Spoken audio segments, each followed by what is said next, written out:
Señor, porque tú permites que este grupo de estudio de Jonás se reúna un nuevo domingo para aprender más lo que tú nos vas a enseñar a través, Señor, de tu siervo Alex Donnelly, Señor.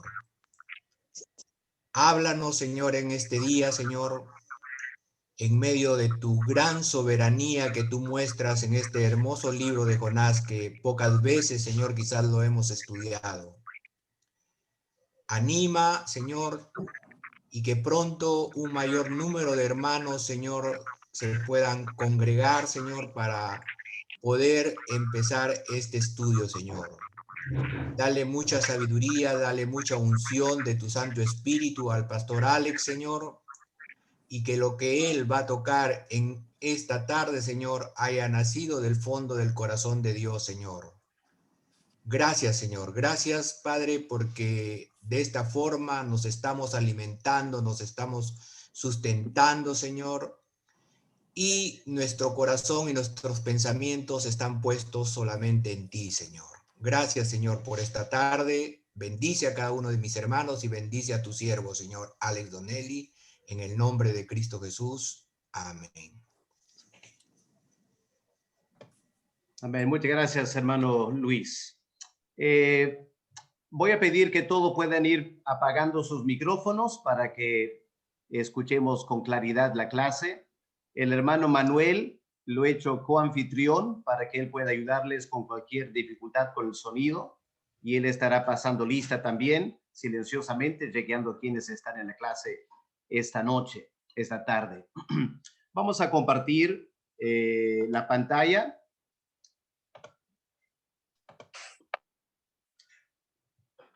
Esta tarde vamos a estudiar el capítulo 2 de Jonás, que tiene que ver con la oración de este siervo de Dios. Espero que hayan leído ya el capítulo, no lo vamos a leer ahora, pero lo vamos a ir leyendo poco a poco en la medida que avanzamos con la clase esta tarde. Quiero empezar con una pregunta muy importante. ¿Cuál es la diferencia entre un verdadero hijo de Dios y uno que solo aparenta serlo? ¿Ok?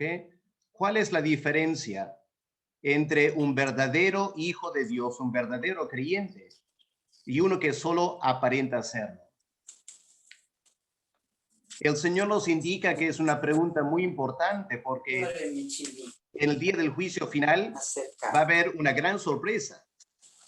Cuando personas que pensaban ser creyentes y ser salvos van a descubrir, para su gran tristeza, que nunca lo fueron.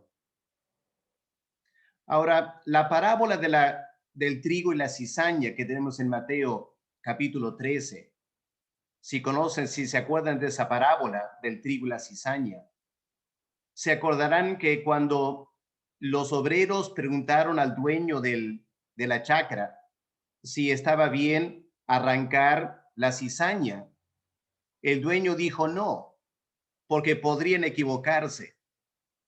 Porque cuando el trigo y la cizaña recién están creciendo, muchas veces son semejantes y es demasiado fácil equivocarse y arrancar trigo pensando que es cizaña. Así que no tenemos el derecho de estar juzgando, criticando el uno al otro, pero sí tenemos una gran responsabilidad de examinar nuestros corazones. Y yo quisiera animarles a hacer lo que el apóstol Pablo nos dice en 2 Corintios capítulo 13, examinarnos para ver si estamos en la fe. Es una pregunta muy importante. Y aquí el libro de Jonás nos ayuda a contestar esa pregunta. Entre los marineros y Jonás, ¿quién parece ser más cristiano? Pregunto. ¿Quién parece ser más cristiano entre los marineros y Jonás? Recordemos la historia. Dios le habla a Jonás y le manda ir a Nínive. Jonás desobedece. Jonás quiere huir lejos de la presencia de Dios. Sube a la barca y pronto hay una tormenta. Jonás se pone a orar. No, Jonás no está orando. Los que están orando son los marineros. Así que parece que los marineros son más creyentes que Jonás. A lo menos estaban orando. Y luego Jonás hace su confesión de que él está en desobediencia y que la única alternativa es que lo tiren a bordo, por la borda. Los marineros, con temor a Dios, no quieren hacerlo. Pero como la tormenta continuó, al final tuvieron que hacerlo. Tiran a Jonás al mar. ¿Y cómo termina el capítulo 1? El mar se pone tranquilo. Los marineros están ofreciendo sacrificios a Dios, haciendo votos a Dios. Y Jonás termina debajo de la superficie del agua, desaparece de la vista de los marineros y parece que murió sin pedir perdón a Dios. Así que, ¿quién será el creyente? ¿Jonás o los marineros? Bueno, por encima de la superficie del agua, la paz y la tranquilidad pareciera dar a entender que los marineros eran los creyentes, no Jonás. Él muere, aparentemente. Pero debajo de la superficie, algo extraordinario ocurre en capítulo 2. Y esta es una gran lección para nosotros, hermanos. El verdadero creyente muchas veces no se conoce en la tranquilidad. Es en la tormenta que la gran diferencia se nota entre el creyente y el inconverso. Por tormenta estoy hablando de cuando Dios disciplina a un creyente. ¿Qué pasa en la vida de un inconverso? Digamos, alguien está asistiendo a la iglesia. Mientras todo anda tranquilo en su vida, esa persona está ahí cantando, escuchando la palabra, quizás sirviendo a Dios.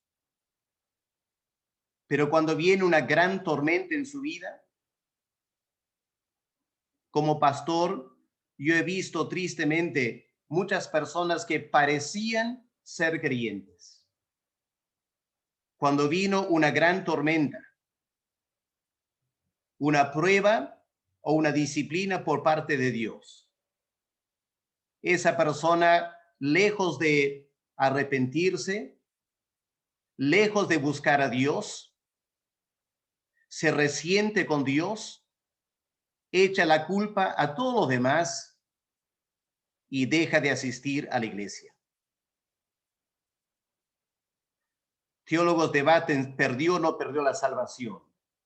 Bueno, lo importante es que en esa condición de vida, lejos de Dios, echándole la culpa a Dios y no asistiendo a la iglesia, no parece un creyente, no parece una persona salva. Un verdadero creyente responde de una forma muy diferente.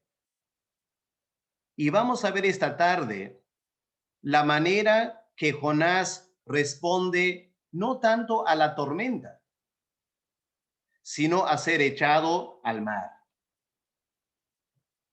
Empecemos con la experiencia de Jonás.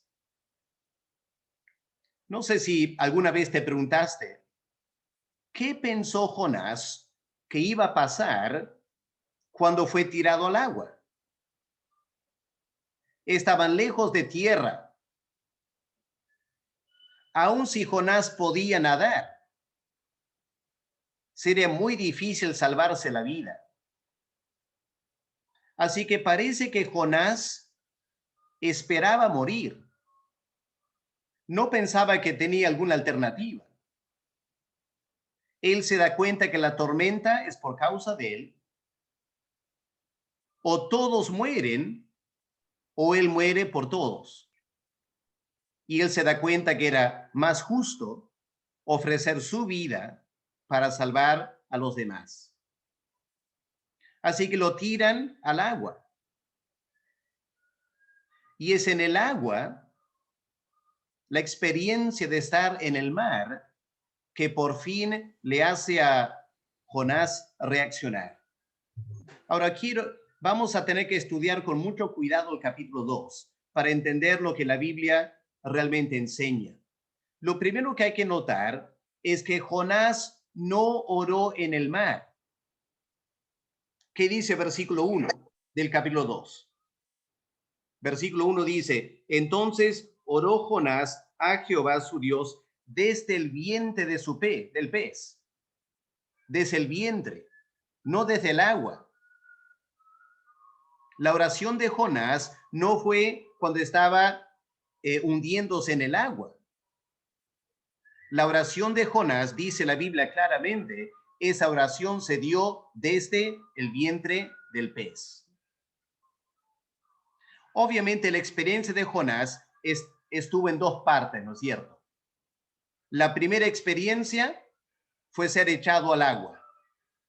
La segunda experiencia fue ser tragado por el pez. Así que hay que empezar preguntándonos, ¿qué pasó con Jonás antes que el pez lo tragara? Ok, esta es la pregunta. ¿Qué pasó con Jonás antes que el pez lo tragara? Lo primero que notamos en versículo 3 es que Jonás fue echado en aguas muy profundas. Miren versículo 3. ¿Qué dice Jonás? Me echaste a lo profundo en medio de los mares y me rodeó la corriente. Todas tus ondas y tus olas pasaron sobre mí. Pobre Jonás. Cuando termina en el mar, me imagino el instinto humano es salvarse la vida. Así que me imagino Jonás tratando de nadar, tratando de mantener su cabeza por encima del agua para no ahogarse. Pero dice que las ondas y las olas pasaron sobre él. Así que estaba ahí nadando, una ola lo cubría, él se movía, levantaba la cabeza encima del agua, otra ola venía y lo tumbaba, y así estaría por algunos minutos a lo menos. Y poco a poco, ¿qué le pasó a Jonás? Se le acabaron las fuerzas, ¿no es cierto? Espero que nadie de ustedes ha estado en esa situación, pero poco a poco se acaba la fuerza, uno ya no puede seguir luchando contra la naturaleza. Recuerda que está lejos del mar, lejos de la tierra. Y lo segundo que notamos en versículos 5 y 6 es que Jonás bajó hasta el fondo del mar. ¿Cómo sabemos eso? ¿Qué dice versículo 5? Miren versículo 5. Las aguas me rodearon hasta el alma. Rodeóme el abismo. Así que si las aguas lo envolvieron por completo, eso implica que él empezó a hundirse, ya no podía sostener su cabeza fuera del agua, empezó a hundirse por el mar. El versículo 5 también dice, el alga se enredó a mi cabeza. Pregunto, ¿dónde crecen las algas? Al fondo del mar, ¿no es cierto? Así que obviamente Jonás cayó, se hundió varios metros en el agua hasta llegar cerca al fondo y sentir las algas alrededor de su cara. Debió haber sido una situación desesperante, ¿no es cierto?, para el pobre Jonás. Pero miren qué más dice, versículo 6. Dice, descendí a los cimientos de los montes. Aquí tienen una imagen del mar. Cuando está cerca a la costa, hay islas con colinas, con pendientes, y cuando van al mar, se hunden bajo la superficie, y si uno quiere ver el pie de esas montañas, uno tiene que nadar bastante, muchos metros abajo, para poder ver los cimientos de los montes. Así que Jonás confiesa, descendí a los cimientos de los montes. ¿Cuántos metros había bajado? 5, 10 metros debajo de la superficie. Y la cosa fue tan seria que dice, versículo 6, la segunda parte, la tierra echó sus cerrojos sobre mí para siempre. ¿Qué significa eso? Jonás sintió que lo estaban sepultando. La tierra, esos cimientos de las montañas, Jonás sintió que estaban echando sus cerrojos, como alguien había abierto la cárcel, metieron a Jonás en la cárcel, cerraron los cerrojos y ahí quedó Jonás. Él sintió para siempre. Así que la gran pregunta que tenemos que enfrentar es la siguiente. ¿Se ahogó Jonás? ¿Se ahogó? Conversando con la familia aquí durante el almuerzo en la casa, los chicos y la familia diciendo, pero todos pensaron que lo que la Biblia enseña es que Jonás cayó al agua y mientras estaba ahí en la superficie, un pez viene y lo rescata y salva su vida. Pero la Biblia no dice eso. La Biblia dice que Jonás se hundió. Y para que una persona se hunda varios metros debajo de la superficie, la impresión que nos da es que realmente él murió ahogado. Pero el versículo 17 del capítulo 1, el último versículo del capítulo 1, dice que Jehová tenía preparado un gran pez que tragase a Jonás. Yo he llegado a la conclusión siguiente. Efectivamente, Jonás murió ahogado. Y poco después de morir ahogado, el pez lo tragó. Pero ya estaba muerto. Y así entró al vientre del pez.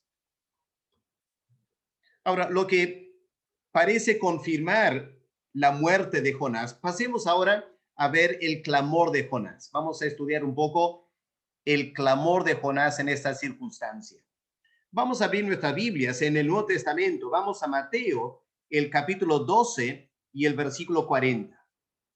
Mateo 12, versículo 40.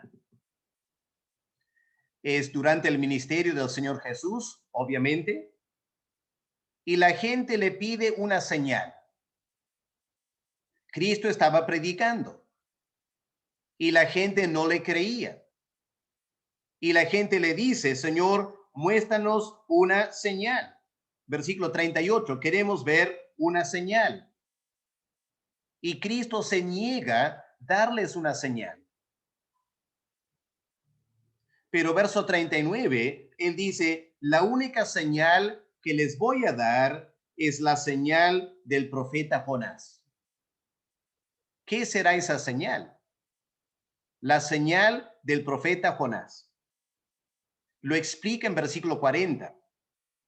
Porque como estuvo Jonás en el vientre del gran pez 3 días y 3 noches, así estará el Hijo del Hombre en el corazón de la tierra 3 días y 3 noches. Así que noten el paralelo que el Señor hace con Jonás, el capítulo 2. Cristo dice, el Hijo del Hombre estará en el corazón de la tierra.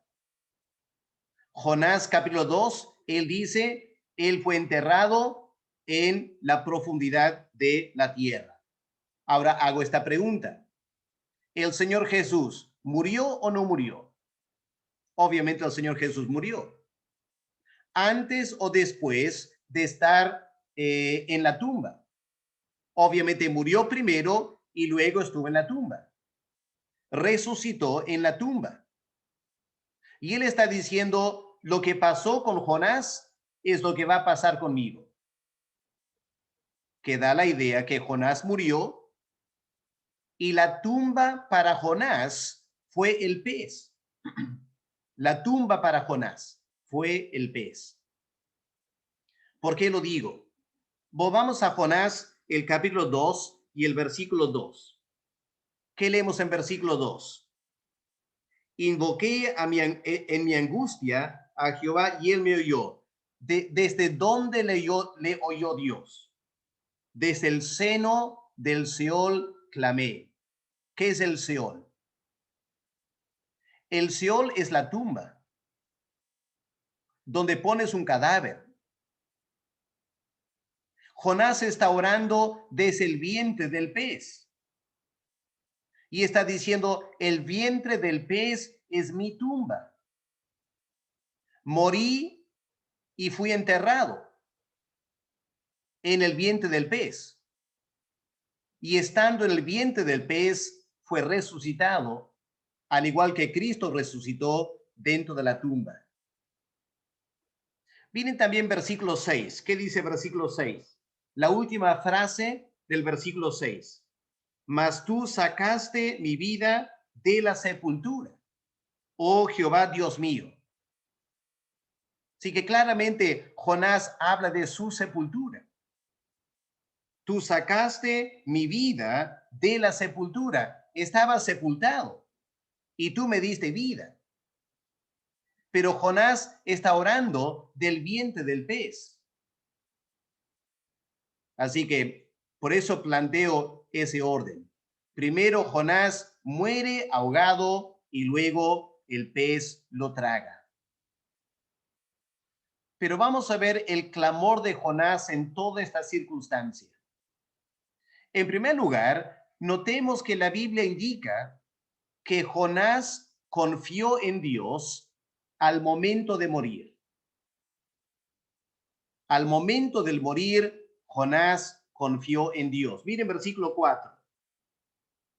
En este proceso, antes de hundirse, o mientras se estaba hundiendo, Jonás dijo, desechado soy de delante de tus ojos, mas aún veré tu santo templo. Muchas personas dicen que cuando alguien muere ahogado, en esos minutos antes de morir, con una película, toda su vida pasa delante de su rostro. Y Jonás, obviamente, en ese momento quizás algo parecido pasó. Él se acordó del llamado de Dios de ir a Nínive, etcétera, de todo lo que él había hecho. Y en ese momento Jonás pensó dos cosas. ¿Qué es lo primero que él pensó?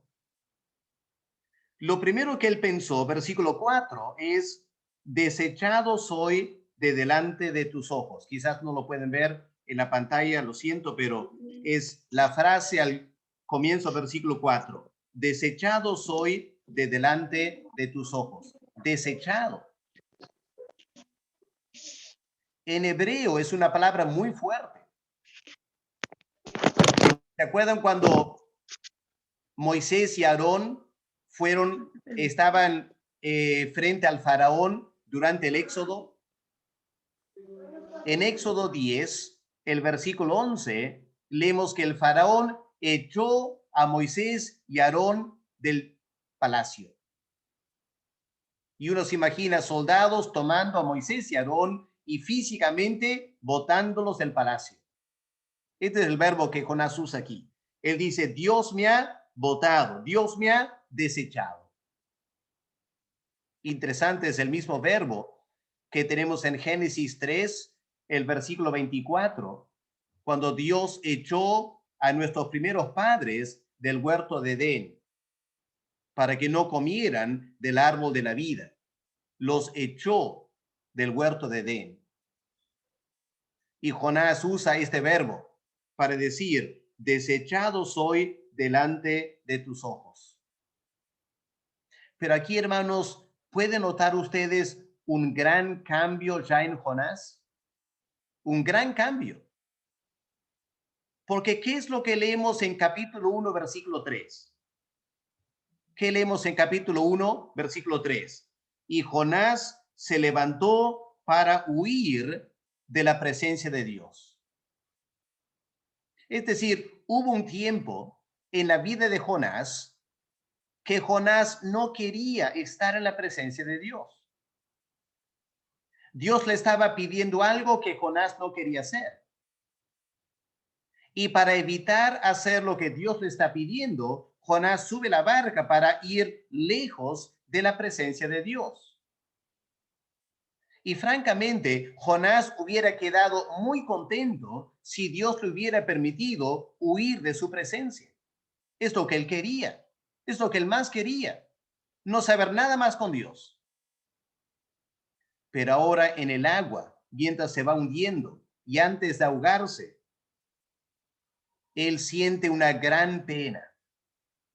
Él se pone a pensar, voy a morir lejos de la presencia de Dios. Se siente quebrantado. Él siente que Dios justamente lo ha desechado. Y quiero que noten este detalle. Jonás, cuando está por morir ahogado, no está triste por su muerte. No se está lamentando que no tiene más años para vivir. Lo que se está lamentando es la ausencia de la presencia de Dios. Eso muestra ya un cambio en el corazón de Jonás. Es un Jonás quebrantado, un Jonás arrepentido, un Jonás entrando en sentido en su sano juicio, dándose cuenta que él necesita estar en la presencia de Dios, pero siente que Dios lo ha desechado. ¿Y no fue así para Cristo en la cruz? No por la misma razón, obviamente, pero en la cruz del Calvario, Cristo exclamó, Dios mío, ¿por qué me has abandonado? Cuando Cristo estaba por morir en la cruz, él se sintió abandonado por Dios. Y cuando Jonás está por morir, él también siente que está abandonado por Dios. Pero noten ahora, hermanos, la segunda frase que tenemos aquí. ¿Cuál es la segunda frase? El versículo 4. Mas aún veré tu santo templo. Qué tremenda confianza en Dios, ¿no es cierto? Qué contraste. Primero Jonás dice, estoy desechado de la presencia de Dios. Y luego dice, mas aún veré su santo templo. Eso significa que en esos minutos de ahogarse, primero Jonás se da cuenta de su tremendo error y que Dios lo ha desechado de su presencia.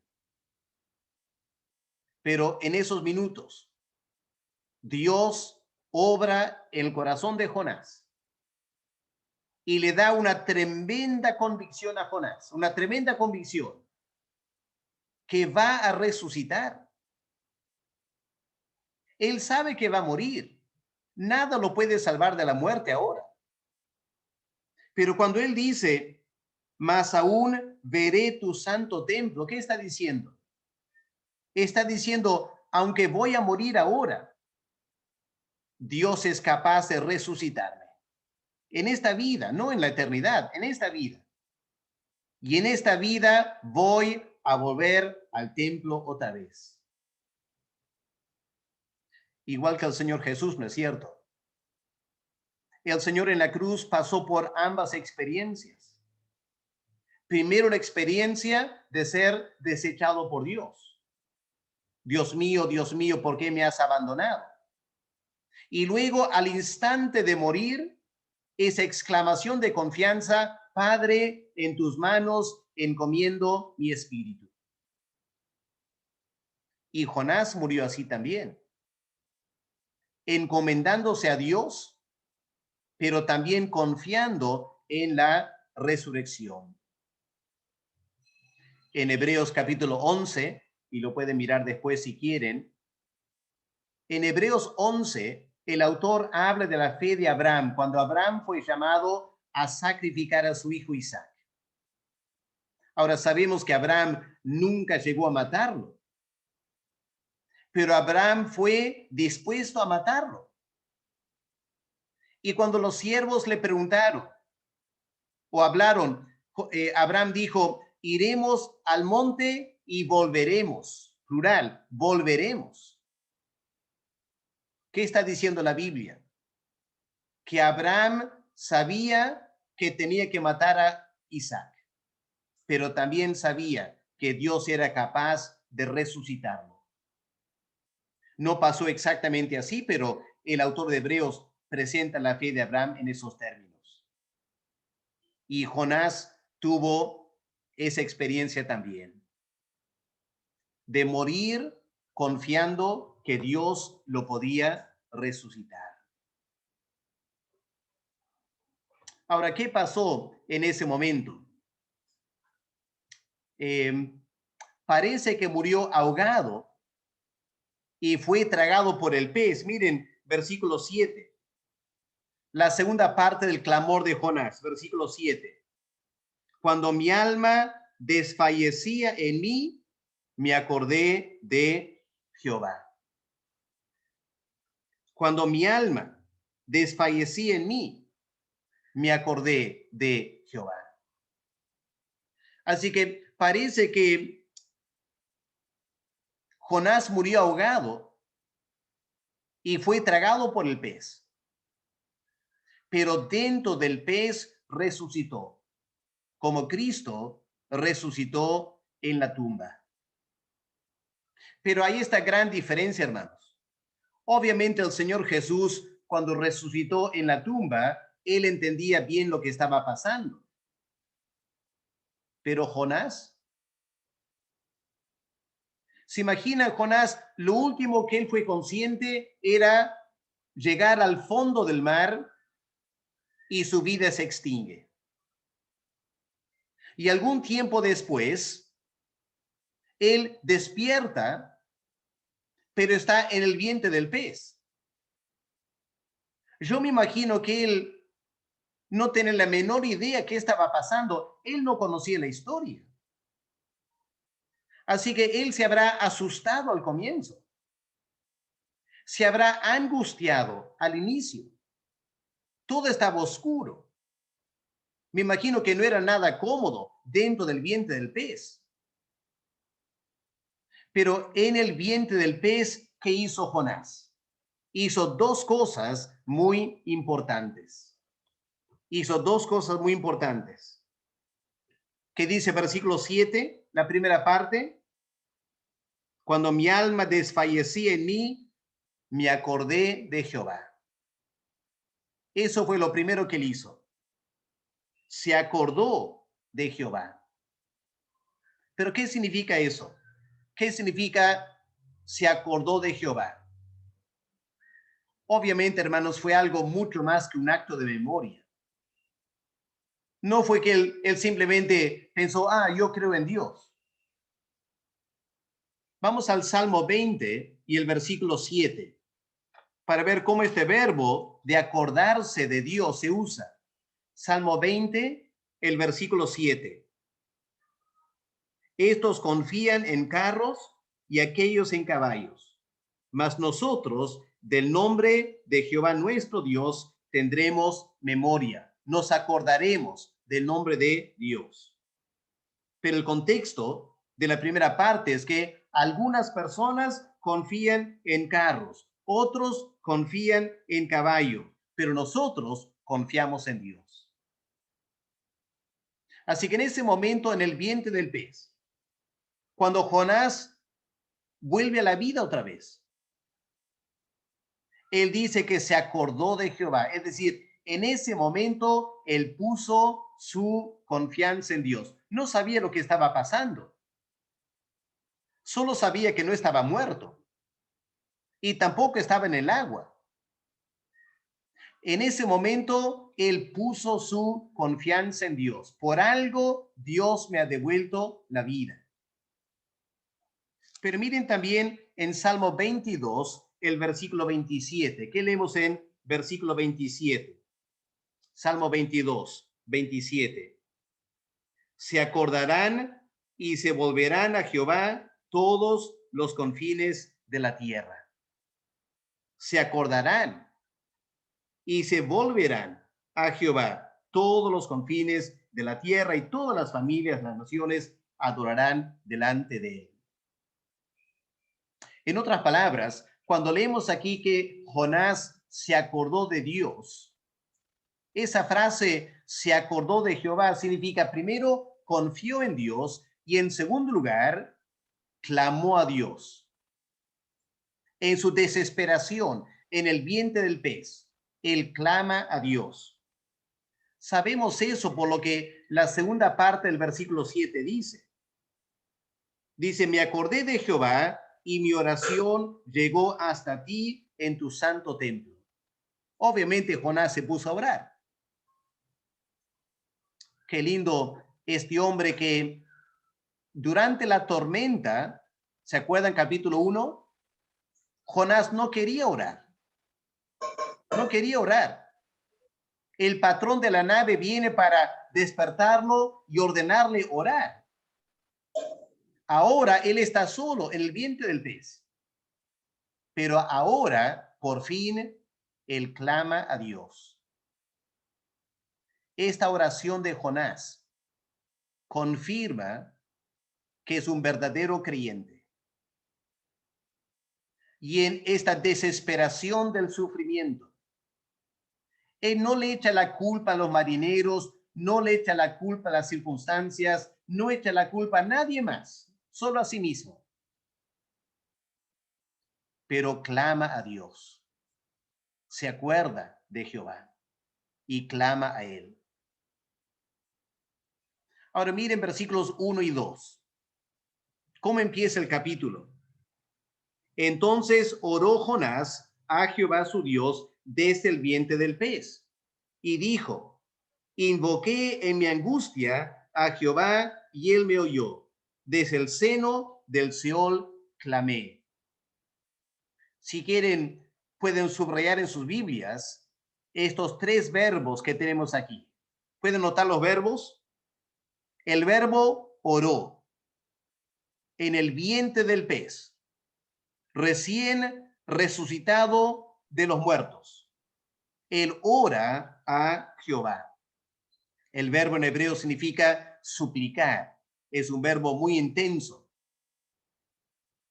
Luego dice invoqué. Versículo 2, invoqué en mi angustia. El verbo invoqué significa clamar en voz alta. Y luego, desde el seno del Seol, clamé. Hermanos, qué lindo. Aquí tenemos un profeta desobediente, sí, desobediente. Un profeta que se ha alejado de Dios. Un profeta que ha dado un pésimo testimonio. Un profeta que ha terminado arriesgando su vida, hasta muriendo. Pero ahora él clama a Dios. Es un creyente arrepentido, profundamente arrepentido. Y desde el vientre del pez, él clama a Dios. En tercer lugar, hermanos, y para terminar esta tarde, vamos a ver ahora la esperanza de Jonás. Porque en este capítulo Jonás muestra una profunda esperanza. Y esta es la marca del creyente. El verdadero creyente nunca pierde la esperanza. Aunque las circunstancias sean terribles, aunque el sufrimiento sea angustiante, aunque sienta que ya no quiere vivir más. El verdadero creyente no pierde la esperanza. El inconverso sí. El inconverso sí. ¿Se acuerdan de Judas Iscariote? Él cometió un grave pecado, pero nunca se arrepintió. Perdió total esperanza y se ahorcó. Un inconverso. Pedro el creyente se arrepintió con lágrimas. Y aunque quería volver a pescar, cuando Cristo lo llama, Pedro vuelve porque nunca perdió la esperanza. Y hermanos queridos, esto es lo lindo del capítulo 2 de Jonás. Lo lindo del capítulo 2 es que aunque Jonás muere, su cuerpo muere, mas no su esperanza. En primer lugar, como ya hemos comentado en versículo 4, antes de morir, Jonás tiene la esperanza de volver al templo en Jerusalén. Esto antes de morir. Versículo 4, aún veré tu santo templo. Un profeta como un hijo pródigo, volviendo a Dios. Como el hijo pródigo se había alejado tanto de Dios hasta terminar en el fondo del mar.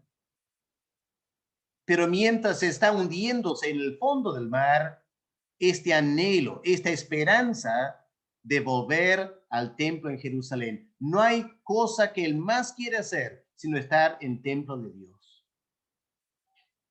Esto es lo que el creyente hace. Cuando el creyente puede pecar y puede por un tiempo alejarse de Dios, enfriarse espiritualmente y terminar en grandes problemas. Pero la marca del verdadero creyente es que quiere volver al templo y no pierde la esperanza de volver al templo. Ahora, ¿para qué quiere volver al templo? Miren versículo 9. ¿Qué dice versículo 9? Mas yo con voz y alabanza te ofreceré sacrificios. Por eso quiere ir al templo. Jonás quiere volver al templo para ofrecer sacrificios, para pedir perdón a Dios, ¿no es cierto? Sacrificios por su pecado. Pero también ahora que él está con vida otra vez en el vientre del pez, él anhela volver a Jerusalén para ofrecer sacrificios de acción de gracias y alabanza, porque aunque él había sido tan insensato en su comportamiento, Dios le estaba dando una segunda oportunidad. Y hermanos queridos, ¿a cuántos de nosotros Dios nos ha dado una segunda oportunidad? Y cuando Dios nos da esa segunda oportunidad, debemos aprovecharla bien. Deben nacer nuestros corazones arrepentidos, quebrantados seguramente, pero deben nacer en nuestros corazones, si somos hijos e hijas de Dios, un tremendo anhelo por estar en el templo para ofrecer sacrificios y alabanza al Señor. La marca de un creyente. El inconverso no. El inconverso se molesta con Dios y lo último que él quiere es ir al templo. Ahí está la diferencia. En tercer lugar, Jonás tiene la esperanza y el deseo de cumplir sus votos. Cumplir sus votos. Miren versículo 9, la segunda parte del versículo 9. Dice, pagaré lo que prometí. Pagaré lo que prometí. Y esta palabra prometí en hebreo significa prometer en la forma de un voto. Pagaré mi voto, literalmente lo que dice, pagaré mi voto. Y hay algunos versículos donde esta palabra se traduce voto en la Reina Valera. Porque muchas veces cuando cometemos un pecado y nos alejamos de Dios y Dios nos disciplina, en ese momento hacemos un voto solemne delante de Dios, ¿no es cierto? Señor, tú me estás salvando la vida, me estás dando una segunda oportunidad. Señor, solemnemente yo hago esta promesa delante de ti y prometemos a Dios. Jonás hizo eso. En el vientre del pez, él hizo una promesa. ¿Se imaginan cuál era la promesa de Jonás? Era ir a Nínive. Él ha pagado un alto precio por no ir. Dios le ha permitido morir y resucitar. Y una persona así se da cuenta, tengo la vida por segunda vez. Debo cumplir lo que Dios quiere de mi vida. Y cueste lo que cueste, voy a cumplir. Y Jonás dice, pagaré lo que prometí, pagaré el precio, voy a Nínive. Y aunque me maten en Nínive, no importa, voy a cumplir mi voto delante de Dios. Qué lindo ejemplo, ¿no es cierto? En este tiempo, en el vientre del pez, no sabemos cuánto tiempo él estaba consciente dentro del vientre del pez. El Señor Jesús indica que pasó 3 días y noches en el vientre del pez. No creo que Dios lo haya resucitado el primer día.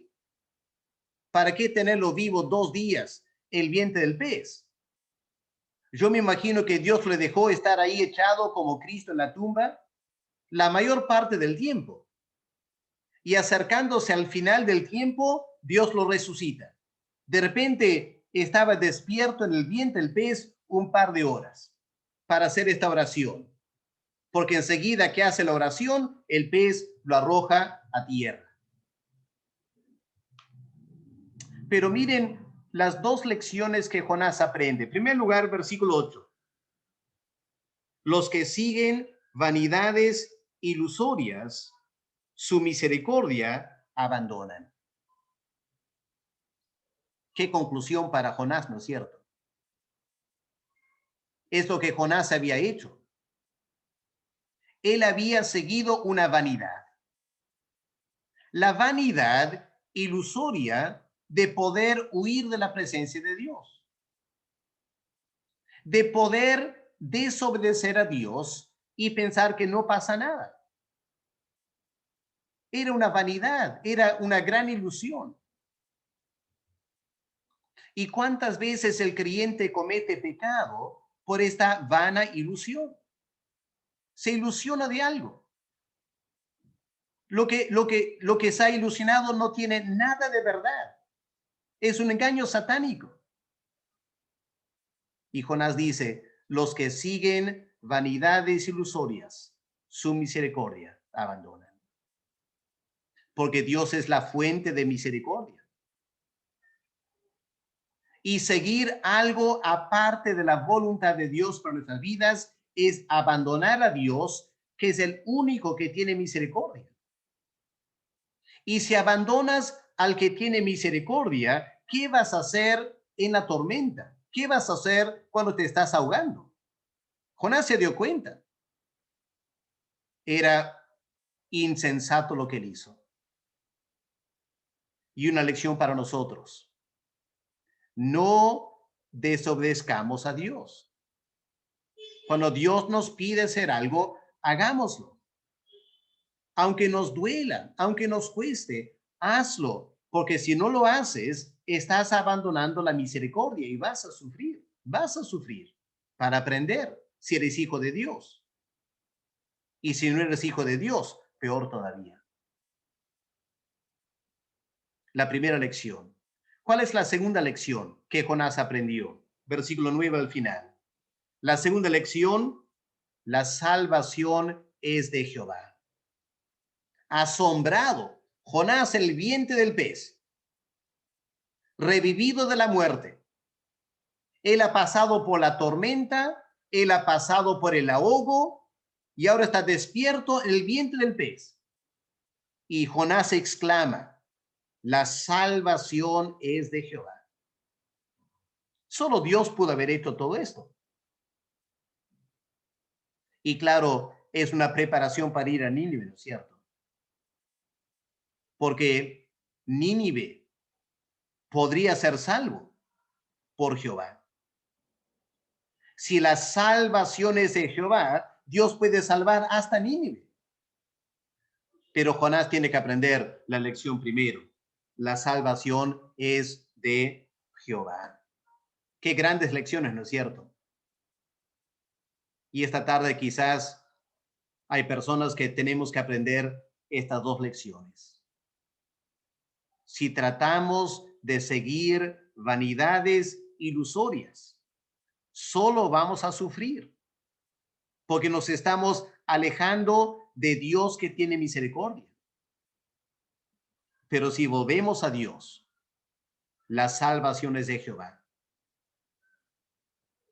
Yo me imagino, cuando Jonás se estaba ahogando, ¿piensan ustedes que Jonás esperaba que el pez iba a venir a tragarlo? Jonás no pensó eso.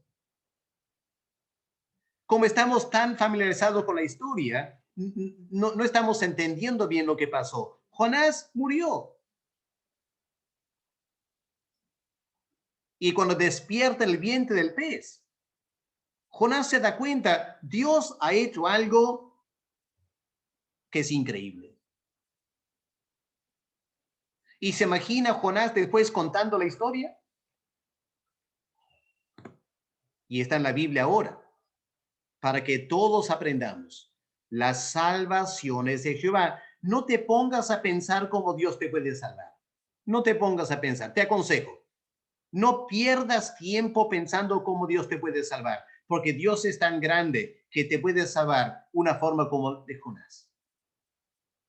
Espera en Dios. Espera su salvación. Y luego dale gracias por lo que Él ha hecho. Cuando Dios terminó lo que Él tenía que hacer con Jonás, el pez lo vomitó. El pez no lo quería tener adentro, ¿no es cierto? Yo me imagino que al pobre pez, Jonás le causó bastante indigestión. 3 días cargando a este hombre. Y cuando Dios termina lo que Él tenía que hacer con Jonás, el pez lo vomitó. Y hermano querido, si estás pasando por un tiempo difícil en tu vida, espera que Dios termine lo que Él está haciendo. Y luego se va a acabar el sufrimiento. Pero aprende rápido.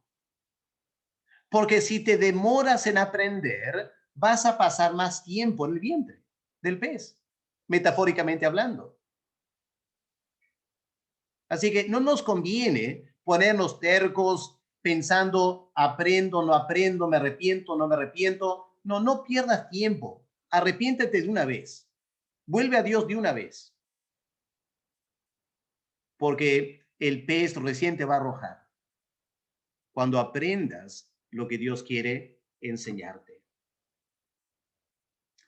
Ahora, qué tremendo, ¿no? Jonás, Dios estaba preparando a Jonás para hacer una señal de Cristo, pero también una señal para Nínive. Y la semana que viene, cuando empezamos a ver la predicación de Jonás en Nínive, habrá que preguntarnos, ¿les contó esta experiencia a los de Nínive? ¿Qué impacto tuvo esta experiencia de Jonás en la conversión de Nínive? Y hasta la pregunta para meditar. ¿Se habrían arrepentido los de Nínive si Jonás no tenía esta señal? Los judíos en Jerusalén, ¿se habrían arrepentido si Cristo no hubiera muerto y resucitado?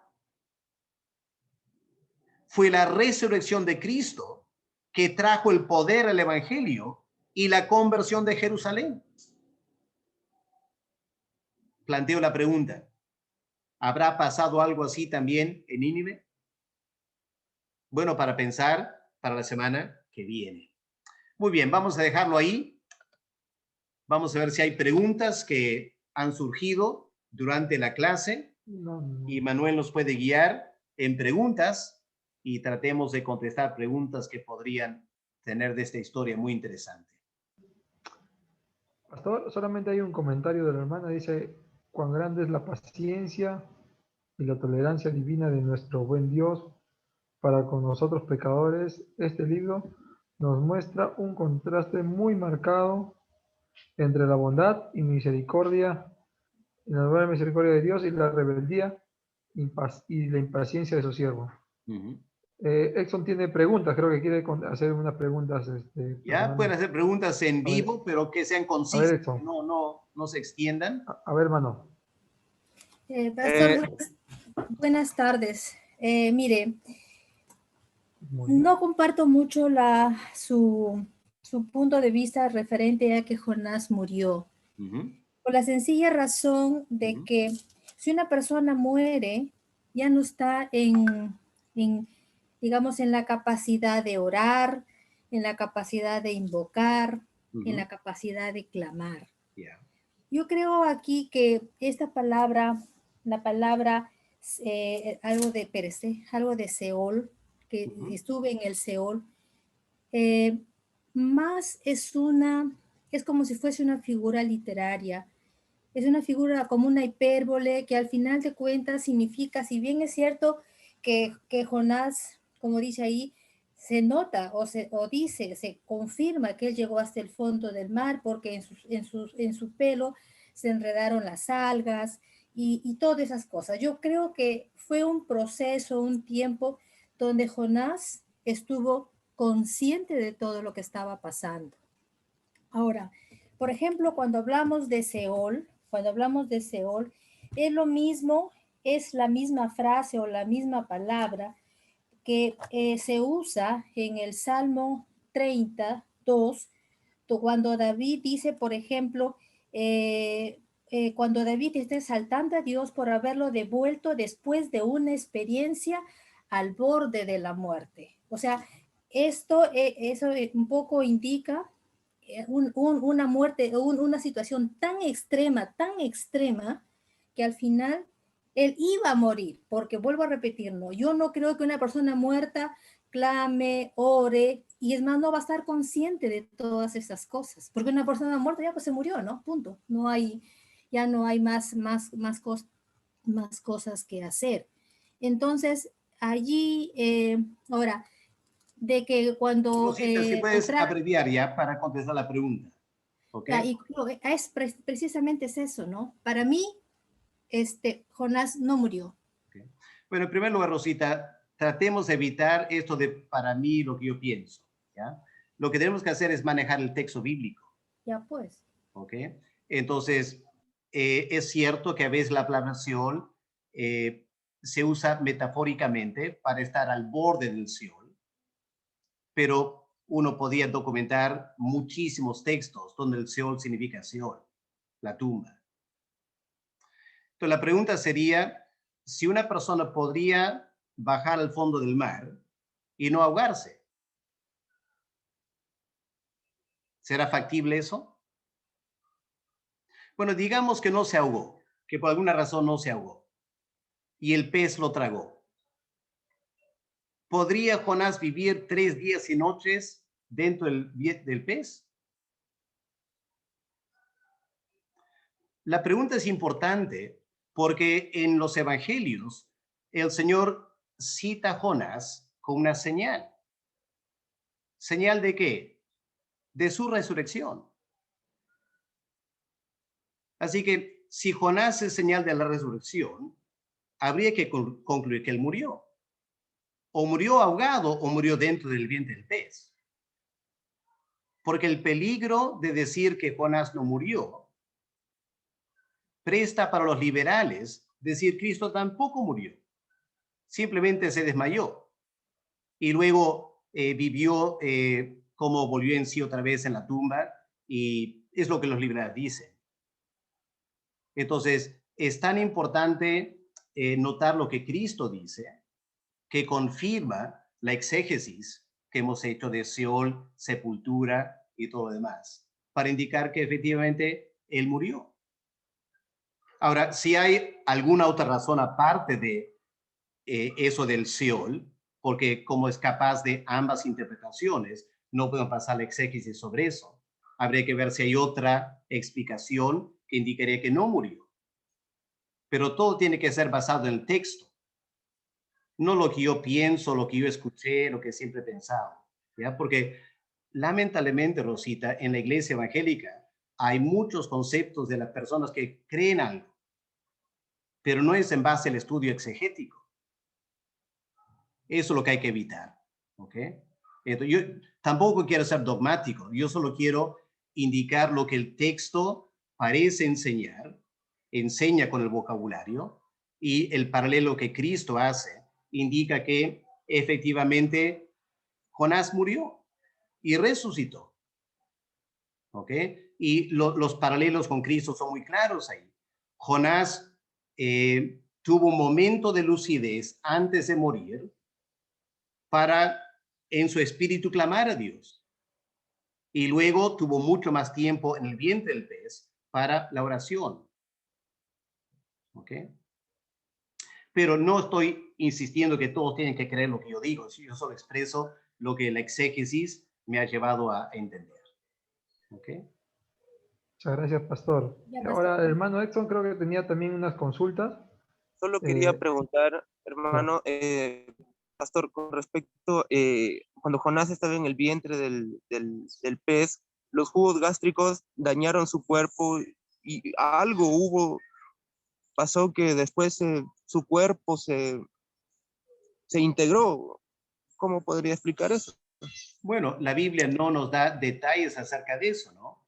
Al igual que no sabemos los 3 días que Cristo estuvo en la tumba, su cuerpo se empezó a descomponer, no sabemos. Obviamente, una de 2 cosas pasó, tanto con Cristo como con Jonás. O Dios milagrosamente obró para que el cuerpo quedara intacto, o Dios permitió que los jugos gástricos lo afecten un poco y cuando lo resucitó, lo restauró completamente. ¿Ok? La Biblia no lo dice. ¿Ok? Aparte de la frase que habla de la destrucción. ¿Dónde está?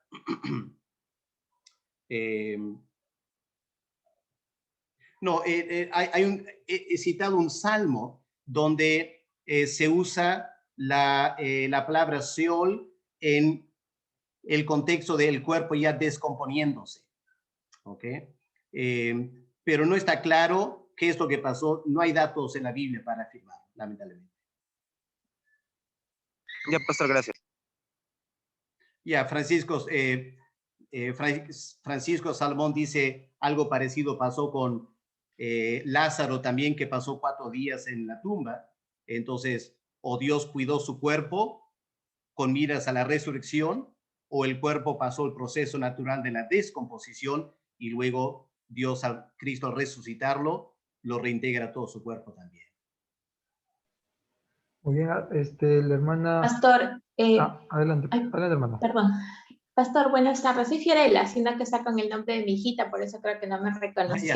Hola, Fiorella. Adelante, hermana. Sí, bueno, yo quiero dar mi punto de vista respecto de todo lo que se ha escuchado y bueno, yo considero que digamos, la salvación o la liberación de Jonás puede ser considerada como un ejemplo claro del poder de Dios, ¿no? Sobre todas las criaturas, sobre todas las personas aquí en la tierra, como un ejemplo de su misericordia para cada uno de nosotros, ¿no? Para un penitente, para nosotros que somos pecadores, ¿no? En medio de su angustia, en medio de tanto dolor, digámoslo así, ¿no? En medio de la tempestad, y él ora. Entonces podríamos comparar esto como una clara figura con la resurrección de nuestro Señor Jesucristo, como ya el pastor Alex lo dijo, ¿no? Entonces esto me lleva a mí a concluir que en medio de todas nuestras diversas experiencias y diferentes escenarios que nosotros podamos tener en nuestra vida, siempre tenemos que mirar por fe, ¿no? Por fe. Fijamente siempre a nuestro Señor Jesucristo. Y bueno, aún en medio de que, como pasó Jonás, estuvo sufriendo, tal vez moribundo, tal vez realmente sí murió, y pues luego ver que resucitó, ¿no? Y ver el milagro de que él resucitó y volvió a la vida, ¿no? Y esa pues pudo ser la señal que está necesitando, ¿no? Y que Dios estaba dando. Ya, gracias, Fiorella. Solo para añadir que lo que hablamos de fe, tenemos que tener cuidado de marcar una gran diferencia entre lo que se llama fideísmo y una fe verdadera. Fideísmo es una persona que dice, bueno, yo voy a seguir creyendo, confiando en Dios, pero no vive una vida conforme a la voluntad de Dios.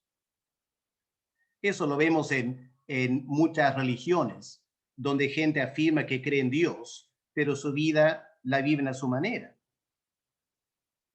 La única persona que tiene el derecho de decir que realmente cree en Dios es la persona que obedece al Señor.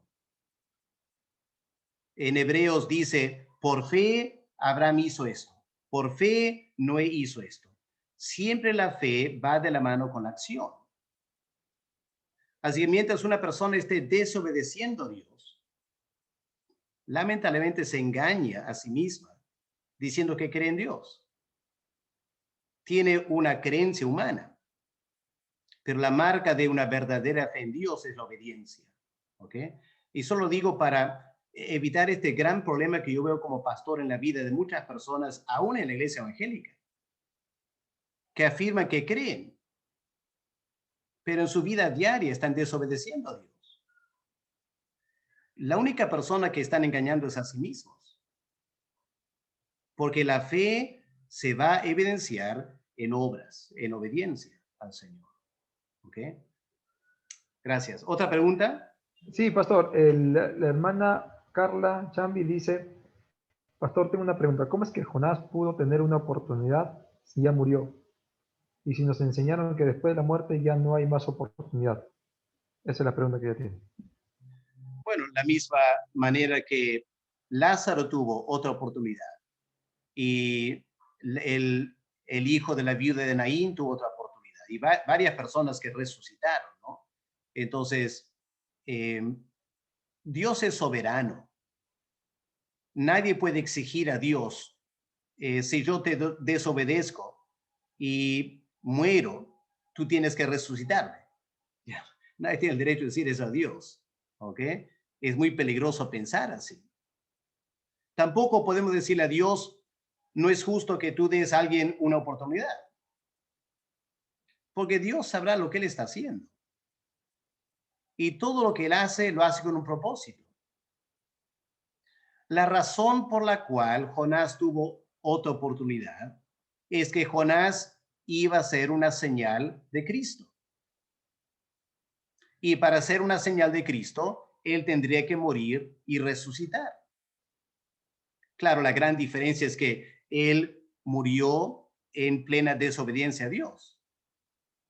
Pero Cristo murió en obediencia a Dios. Así que hay obviamente diferencias que hay que anotar. ¿Ok? Pero Dios se reserva el derecho. Y Jonás, antes de morir, como dice el versículo 4, antes de morir cuando va descendiendo por las aguas, él afirma su fe en Dios. Así que no murió en su pecado. Él murió reconociendo que Dios lo había desechado su presencia, pero confiando que iba a volver a ver el templo otra vez. Ahora, no podemos de esta experiencia decir que Dios tiene que tratar a todos por igual. Son casos sui generis en la Biblia. ¿Ok? Que Dios tiene el derecho de hacer cuando y cómo Él quiere hacerlo. Sigue en pie la enseñanza bíblica. Está destinado al ser humano una vez morir y luego viene el juicio. Esa es la regla para todos. Pero Dios a veces, en su soberanía, resucita a algunos.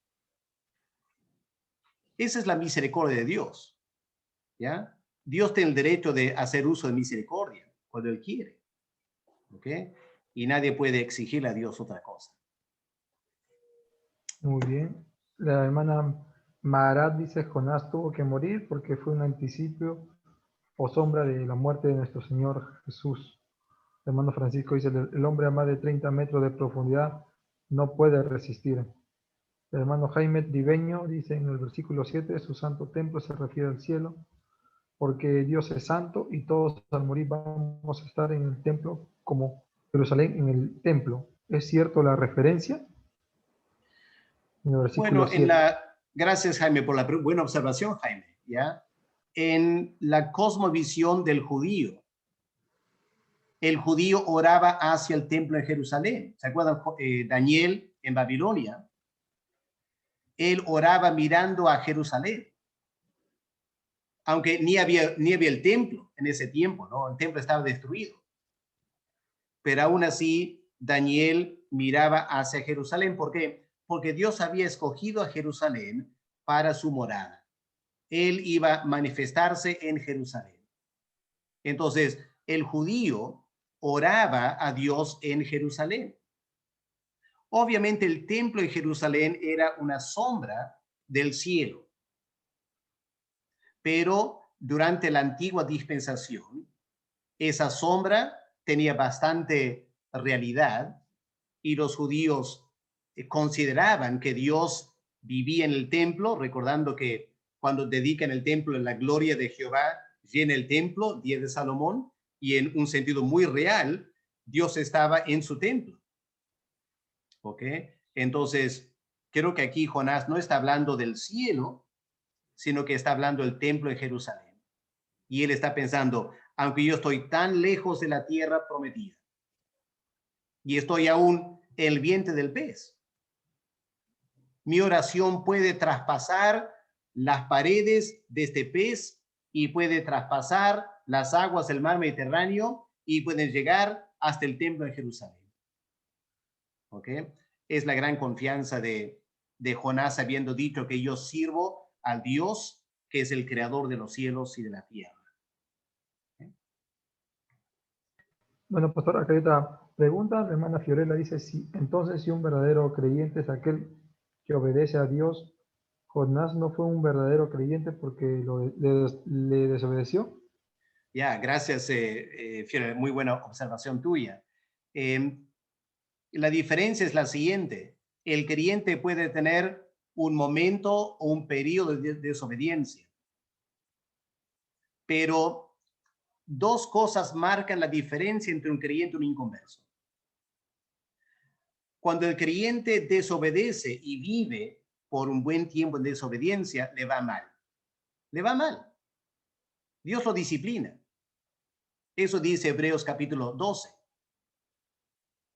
Pero si una persona no es un creyente, puede vivir en desobediencia y le va bien, porque no es hijo de Dios.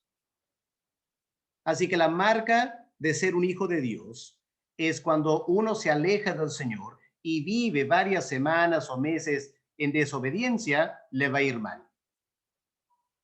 Y la segunda marca es cuando le va mal, ese creyente vuelve a Dios. Vuelve arrepentido, vuelve quebrantado. Lo que pasó con Jonás, ¿no es cierto?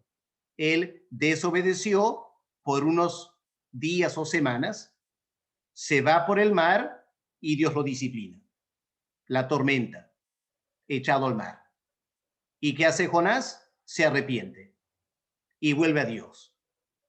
¿Ok? Entonces, esa es la marca del creyente. El creyente, lamentablemente, el creyente puede desobedecer. Muy triste, ¿no? Pero es la verdad. El creyente puede tener momentos de desobediencia, pero va a responder a la disciplina y va a volver a Dios. ¿Ok? Pero gracias por la observación. Hermano Wilfredo Guevara dice, Jonás no pecó deliberadamente, no caía en el mismo pecado. Es una opinión, hermano. Bueno, No sé, no hay ninguna otra pregunta. No sé si algún hermano quiere hacer alguna pregunta. No sé, pastor, si hay tiempo para hacer alguna otra pregunta. Claro, por unos micrófono. minutos. Si hay alguna pregunta urgente que quieran hacer en vivo. ¿Hay alguna pregunta, hermanos, que ustedes quieran hacer por micrófono? Pueden levantar la manito, se les puede dar. Y pueden abrir su micrófono Buenas tardes, hermanos. Adelante, hermano. Sí, bueno, yo más o menos tenía esto en mente, ¿no? El paralelo que puede hacer una referencia entre Jesús y Jonás, en que murieron, fueron sepultados y luego una resurrección. En el caso de Jesús, pues sabemos que él murió físicamente, fue sepultado y resucitó. En el caso de Jonás se puede tomar, no sé, es el concepto que tengo, ¿no? Una muerte espiritual, una sepultura que se puede tomar como fue el mar, y la resurrección para vida, porque luego cumplió con la misión que Dios le había entregado. Es lo que quisiera acotar. Bueno, hay que lidiar con el texto, ¿no es cierto? Hay que leer el texto y ver si el texto faculta eso, ¿no? De una muerte espiritual. En primer lugar, muerte espiritual, por lo general, hay el concepto de alejamiento total de Dios, ¿no? Entonces, habría que ver cómo manejamos una muerte espiritual en vez de una muerte física.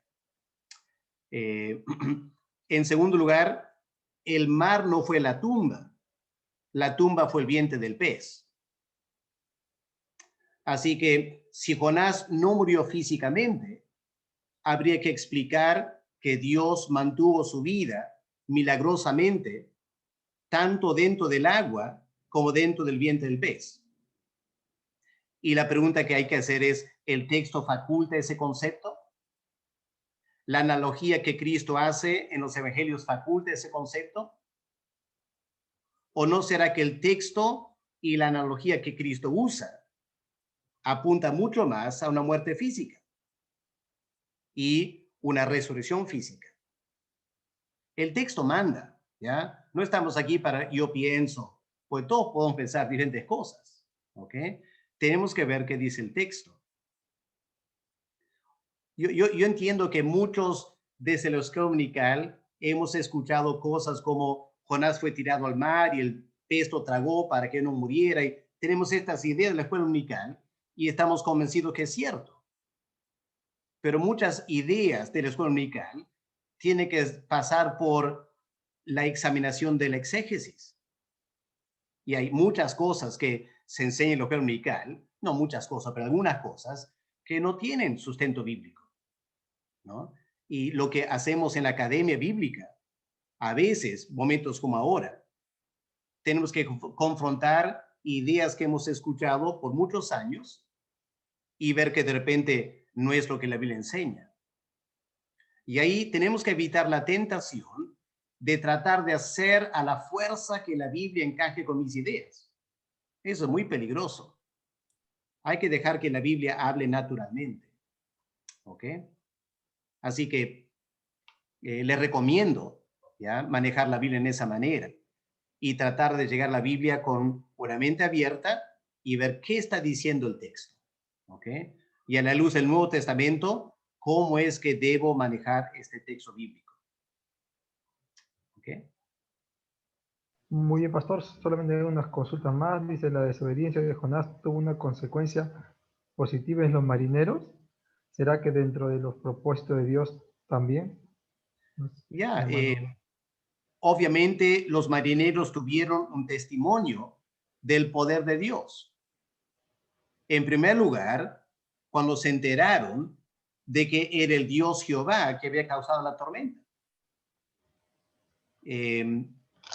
También se dieron cuenta la impotencia de sus ídolos. Oraban a sus dioses, no hicieron nada. Pero cuando tiran Jonás al mar, se tranquiliza el mar. Así que fue una gran ventaja para ellos, un poderoso testimonio del poder de Dios. Leemos que hicieron sacrificios, hicieron votos. Yo quisiera creer que todo esto fue cierto y que realmente tuve una experiencia de la conversión. Pero lamentablemente hay demasiados ejemplos de personas que cuando pasan por una tormenta se arrepienten, viene la paz y en la paz se alejan de Dios. Hay tantos casos de eso. Y uno entonces ya se da cuenta, no puedes confiar en que una respuesta inmediata, después un tiempo de zozobra, cuando Dios interviene y hace algo, y yo rápidamente me arrepiento y busco a Dios. La prueba viene en la paz. Cuando todo pasa tranquilo por mes tras mes, año tras año, es ahí que uno ve si la persona realmente se encontró con Dios o si en la paz y la tranquilidad muestran su alejamiento de Dios. ¿Okay? No tenemos suficiente material bíblico para poder contestar qué pasó con los marineros a largo plazo. ¿Ok? Solo señalo que a lo menos tuvieron el testimonio del poder de Dios que les impactó tremendamente. Muy bien, pastor. Hay una última pregunta. Nada más dice, pastor, ¿dónde lo vomitó el pez a Jonás? ¿A la orilla de qué país? Hermano Edson. La Biblia no dice, creo que es en vano especular, ¿ok?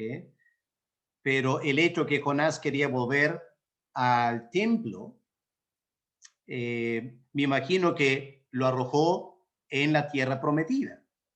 ¿Para qué vomitarlo lejos? Para que tenga que caminar lejos hasta el templo otra vez, ¿no? En capítulo 3, versículo 1, leemos, vino palabra de Jehová por segunda vez.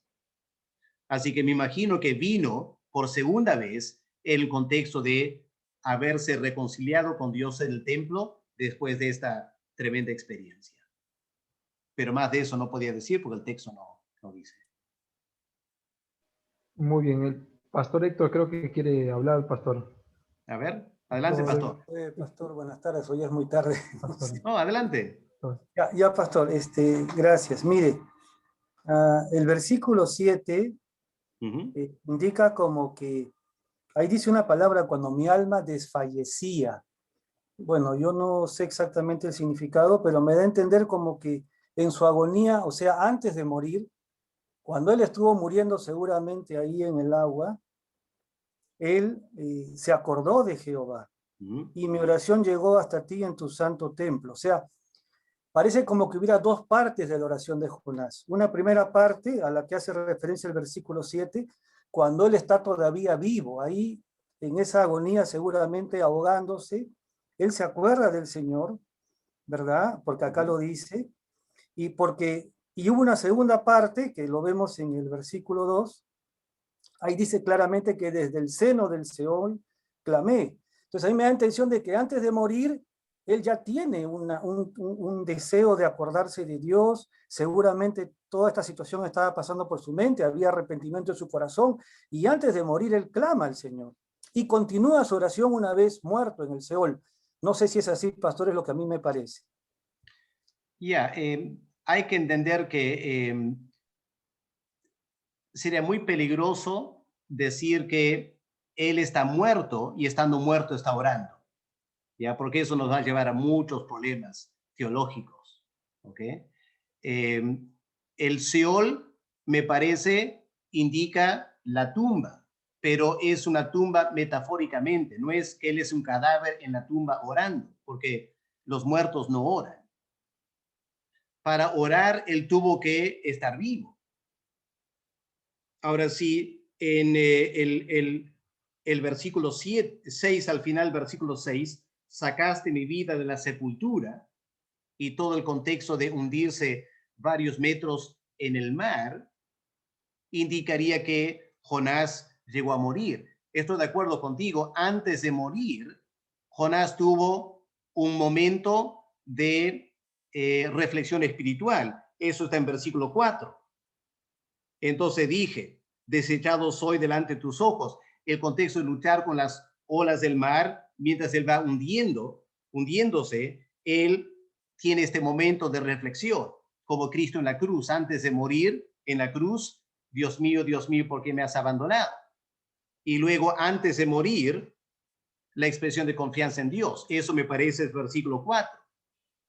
Luego, me parece, el texto indicaría que muere ahogado. Pero el pez viene y lo recoge. Y en algún momento dentro del vientre del pez, él despierta, resucitado.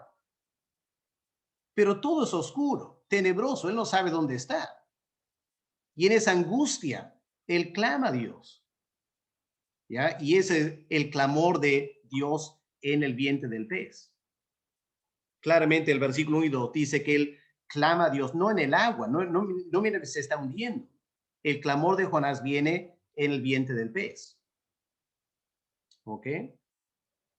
Así que concuerdo contigo, pastor, solo que yo diría que el versículo que apunta a su experiencia en el agua es el versículo 4.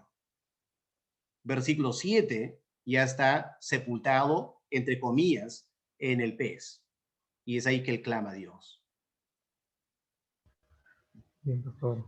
Bueno, Bueno, ya estoy no hay- seguro que esta no será la última palabra sobre este texto. Yo les animo, lean, mediten, pero lean el texto, ¿ya? Dejen que el texto les hable. Es la tarea del exégesis. Llevamos muchas ideas a la Biblia, pero la Biblia tiene que darnos las respuestas. Y tratemos de evitar la tentación de querer acomodar la Biblia a mis conceptos. Yo les confieso, al igual que ustedes, antes yo empecé este estudio, yo estaba seguro, yo pensaba que Dios envió el pez antes que Jonás murió. Es la lectura, el estudio detallado del texto que me ha llevado a cambiar de mi posición. ¿Ok? No, con eso no digo que yo tengo la razón, solo estoy diciendo, este es el modelo que tenemos que seguir. Deja a un lado tus ideas preconcebidas, anda al texto y lee el texto con el mayor cuidado posible, pidiendo al Espíritu Santo que nos guíe. ¿Ok? Es la forma de manejar la exégesis y tratar de llegar a conclusiones verídicas. Ok, ahora sí vamos a tener que parar porque hay que alistarnos para el culto. Gracias por participar esta tarde. La semana que viene, Manuel continuará viendo. Ahora este hombre va a Nínive a predicar. ¿Qué pasó? Muy interesante lo que pasó. Vamos a ver la semana que viene. Manuel, ¿qué tal nos guías en oración para terminar, por favor? Listo, pastor. Vamos a orar, hermanos. Señor Dios que estás en los cielos, te damos gracias, Padre, porque una vez más nos has hablado. Seguro que, Padre, nos has hecho reflexionar en muchas áreas de nuestras vidas, en pensar en tu misericordia, en que eres un Dios de oportunidades, en que eres un Dios de propósitos, en que tienes todo en control a pesar de la más grande y nefasta situación que tus hijos pueden estar pasando. Tú estás en control de todo. No hay nada que escape de tus manos.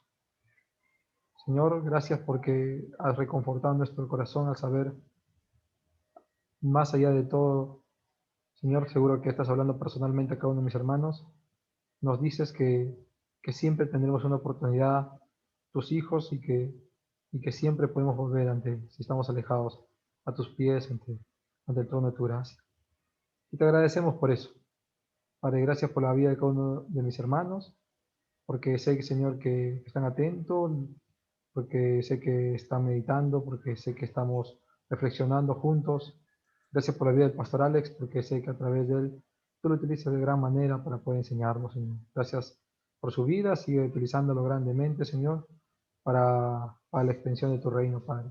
Y gracias por todo este tiempo, por darnos este privilegio, aún, Padre, de poder, a través de estas tecnologías, de estas redes, poder estudiar tu palabra. Ahora, que esto quede en nuestro corazón, se atesore, que podamos meditar, que podamos poner en práctica nuestras vidas y que día a día crezcamos más en tu palabra, Señor. Te damos gracias a todo esto en los méritos de tu Hijo, el Señor Jesucristo. Amén. Amén.